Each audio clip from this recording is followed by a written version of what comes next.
Hai guys, aku nak tunjukkan satu produk ni. Ini adalah battery tester.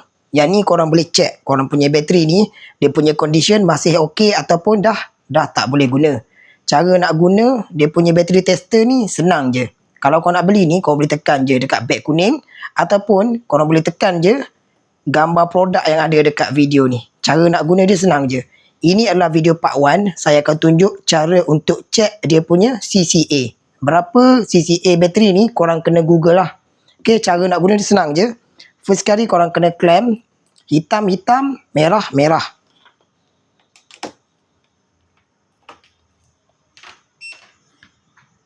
Okay, selepas tu korang kena setting. Dekat bahagian sini dia ada tunjuk ini adalah jenis bateri yang korang guna. Dan kita akan check dia punya CCA, DIN ataupun AH. Tapi untuk bateri ni kita akan check dia punya CCA.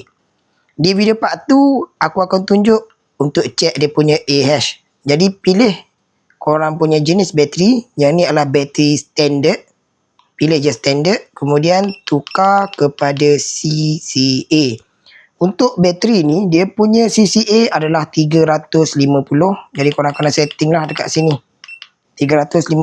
Kemudian korang tekan test.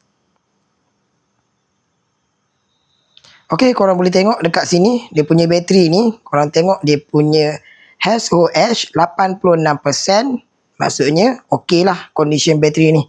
Kat sini pun dia tunjuk superb CCA. Okey, dia punya ohm adalah 8.5. Korang tekan atas dekat sini.